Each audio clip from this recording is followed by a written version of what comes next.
Negative headlines and challenges in the recycling industry have left some wondering, why even do it? We wanted to take a moment to reassure you that no, recycling is not doomed. Let's review the challenges and why recycling is still so important. China used to import almost 40% of America's waste as raw material for its booming manufacturing industries. This let Chinese businesses buy a higher quality waste product than what they had available, and countries like the US were able to ship it instead of invest in more recycling technologies at home. Eventually, unacceptably high levels of contamination were increasingly shipped over. With concerns over pollution, public health, and the desire to build up their own domestic recycling, the Chinese government decided to put a stop to it. This has led to an abundance of material staying in the US, drastically increasing supply, decreasing demand, and lowering commodity value across the globe. For those of us who have paid attention, this is nothing new. China began putting restrictions into place back in 2013. At Millennium, we've learned that to be a stable player in the industry, you must have strong domestic partnerships that can withstand a volatile marketplace. Over 90% of the material we collect is marketed and processed into new products right here in the Midwest. Because we plan for challenges like this, recycling remains viable for Millennium and for our community in the long run. It's clear the public does not want our waste to be simply shipped overseas. We all want to see it processed here at home to create new jobs and help our economy grow. Since the ban began, we have been excited to see new opportunities come alive with new investors and companies around the country investing and expanding to ensure recycling succeeds. In the long term, this challenge will prove positive for our entire industry and for our country. Whether people aren't sure what to recycle or just don't care, contamination has been on the rise for years. People throw things in like food waste, liquids, dirty diapers, and yard waste that can ruin good material, or items like scrap metal or wood, and stringy items or tanglers that get caught in and damage our equipment. Other more dangerous items like used needles or sharp kitchen knives put our team members at risk. In the early days of recycling, people had to sort into separate bins. Now, single string lets everything go into one single bin, increasing participation and efficiency, but also proving to be a challenge on the contamination side. We have to manually pull out anything that's not recyclable or recognized by our equipment. If we don't, the value of the material is extremely diminished. But asking residents to sort material again will lead to fewer people bothering to recycle at all. Going back to the old days with multiple bins taking up space and requiring more time to sort would be a big step backwards. Getting the single stream process right is key. At Millennium, just 3.5% of the material we collect goes unrecycled. That's significantly better than the national rate of 25%. But it's still one of the biggest challenges and expenses we face. Now, more than ever, we need to focus on reducing confusion through better education, increasing enforcement to keep people responsible, and improving the process of new technology and innovation.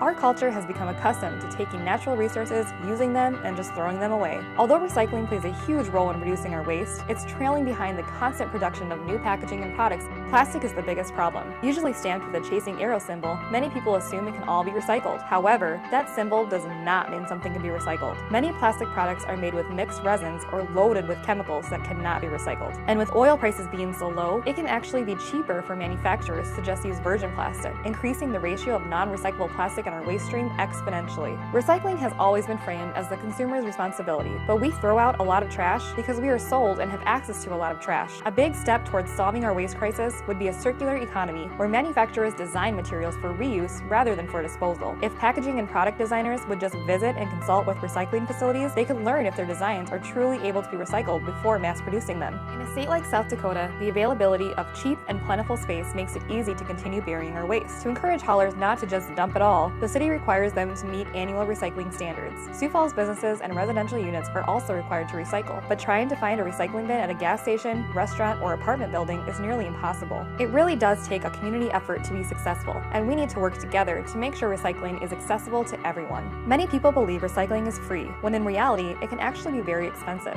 Burying or burning trash may seem like an easier option in the short term, but the savings that come from recycling are long term. By reducing the amount of waste sent to landfills, we save landfill space, which ultimately saves us tax dollars. At the Sioux Falls landfill, it takes $6 million to build a cell, which fills up in just 8 years. By recycling, we directly support local private businesses like waste haulers, material recovery facilities, and material processors, while reducing the amount of public funding needed to continue expanding the landfill. Recycling also creates jobs, as many as 30 times more than landfills and incinerators combined. Positions ranging from truck drivers, sorters, educators, engineers, brokers, and chemists, there are many different types of jobs being created by recycling. At Millennium, we employ over 30 full-time team members in our community, and will continue providing opportunities for people from various backgrounds for years to come. In 2017, the economic impact in South Dakota alone from the recycling industry was over $250 million. The most important benefit of recycling is recovering the raw materials we use. It takes a lot of energy and water to extract and refine virgin materials from the earth. When things are dumped in the landfill, the energy used to make them is lost. Although some energy can be recovered from capturing methane gas or waste incineration, using recycled materials to make new products takes significantly less energy than either of these options, even after accounting for recycling collection, processing, and transportation. From a sustainability point of view, recycling has great value. The simple choice to recycle conserves natural resources and prevents pollution. Critics argue that we aren't running out of landfill space anytime soon, and there's nothing wrong with just burying it all. But the problem is, people don't want to live near landfills. Rotting waste produces methane gas and a mixture of chemicals and liquids. If not properly contained or treated, this can slowly seep into groundwater used for crops and tap water. Incinerators are not a perfect solution either, as they release heavy metals and toxic chemicals into the air, causing serious health risks. It's very difficult to justify building a new landfill or incinerator when we could be preventing the need for them in the first place by simply recycling. Many people agree that recycling is still necessary, but critics say it gives people the sense that they are doing all that they need to, leading to excessive consumption and creating an even bigger problem. Many have made tough decisions on raising prices, while others have stopped recycling altogether. At Millennium, we believe we should focus on both improving recycling and reducing consumption. As we move forward, our goal is to keep costs down for our customers and the public, be transparent with market options,